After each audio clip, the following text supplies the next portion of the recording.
Hier, on était comme vous. Mais demain, vous serez comme nous.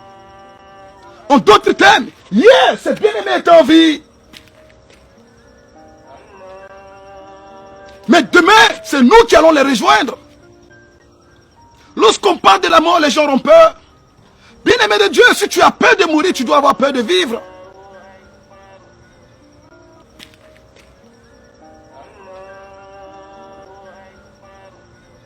Regarde bien ce lieu, bien-aimé de Dieu. J'aimerais pas que tu viennes ici sans pour autant connaître le Seigneur Jésus-Christ.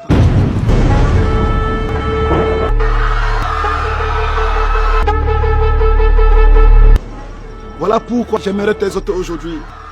Mets ta vie en règle vis-à-vis de la parole de Dieu. Mets ta vie en règle vis-à-vis de Dieu. Lorsqu'on te parle de Dieu, tu dis, je suis trop jeune pour vivre une vie chrétienne. Mais j'aimerais te poser la question de savoir, quel est l'âge pour aller au paradis? Et de même, quel est l'âge pour être qualifié pour l'enfer? Il n'y a pas d'âge pour aller au paradis. Et il n'y a pas aussi d'âge pour aller en enfer.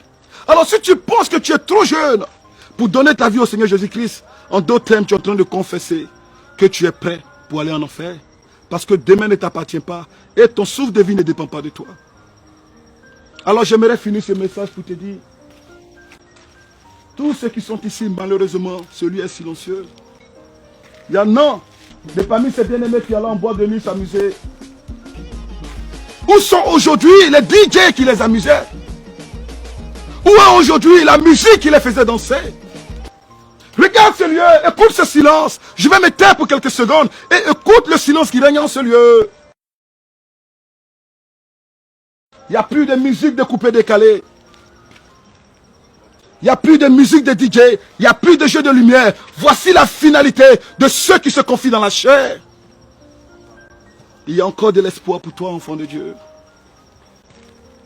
Il y en a qui prenaient le corps pour séduire. Avec des rondeurs, avec la beauté. Mais si on ouvre un de ces cercueils, bien-aimé de Dieu, qu'est-ce que tu vas voir? Qu'il y a des ossements. Et je parle à mes soeurs qui sont couchées ici. Où sont passés les saints que tu prenais pour séduire, les saints que tu mettais en volupté pour séduire les hommes? Où sont passés ces saints en ce lieu de tristesse? Où sont passés ces rondeurs que tu prenais pour séduire les hommes? Où sont passés ces rondeurs en ce lieu de tristesse? Où sont passés les maquillages? Où sont passés les mèches? Et enfin, je m'adresse à mes frères qui sont en ce lieu. Où sont passées les tablettes de chocolat que tu prenais pour séduire dans les plages, dans les piscines?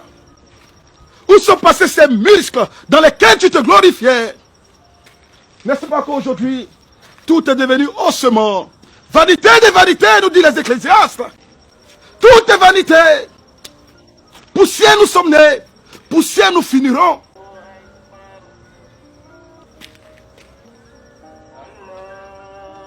Voilà pourquoi, pendant que tu as encore le souffle de vie, j'aimerais t'encourager de donner ta vie au Seigneur Jésus-Christ. Enfant de Dieu, si tu ne connais pas encore le Seigneur Jésus-Christ, si tu as écouté ce message et Dieu t'a interpellé, et tu ne sais pas pourquoi Dieu te fait écouter aujourd'hui ce message, j'aimerais t'inviter aujourd'hui à donner ta vie au Seigneur Jésus-Christ. Mais avant, j'aimerais parler à ceux qui s'appellent chrétiens. Tu te dis chrétien, mais tu as une double vie. Bien-aimé de Dieu, c'est qui tu trompes. Car il n'y a pas plus grand menteur que celui qui se ment lui-même. Oui, certes, les hommes ne te voient pas, mais sache que Dieu te voit. Avant de commettre un péché, ce n'est pas la peine de regarder ni à gauche, ni à droite. Parce que celui qui est à droite, ce n'est pas celui qui va te juger. Celui qui est à gauche, ce n'est pas celui qui va te juger. Le jugement vient de Dieu. Voilà pourquoi, avant de commettre toute acte, regarde d'abord en haut, car c'est de là que vient l'éternel Dieu, ton créateur, celui qui jugera toute nation et tout peuple à la fin des temps. Être chrétien n'est pas forcément aller chaque dimanche à l'église. Si c'était le cas, alors la souris qui vit dans la scène de l'église serait appelée chrétienne. Être chrétien, c'est pas par ailleurs connaître la Bible de Genèse à Apocalypse. Car si c'était le cas, Satan allait être chrétien. Car rappelle-toi, le diable connaît la Bible.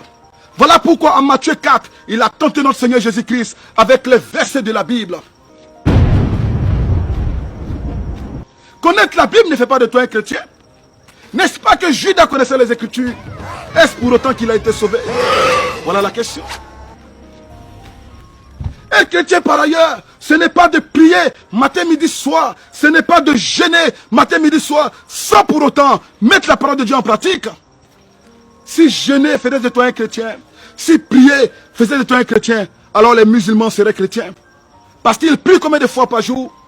Et dans l'année, ils prennent 40 jours où ils se consacrent au jeûne. Est-ce pour autant qu'ils sont chrétiens? Est-ce pour autant qu'ils sont sauvés? Voilà la question.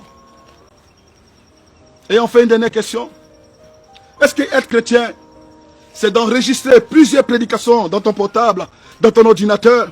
Être chrétien, c'est d'avoir les CD de tous les hommes de Dieu du monde, sans pour autant mettre un seul verset en pratique.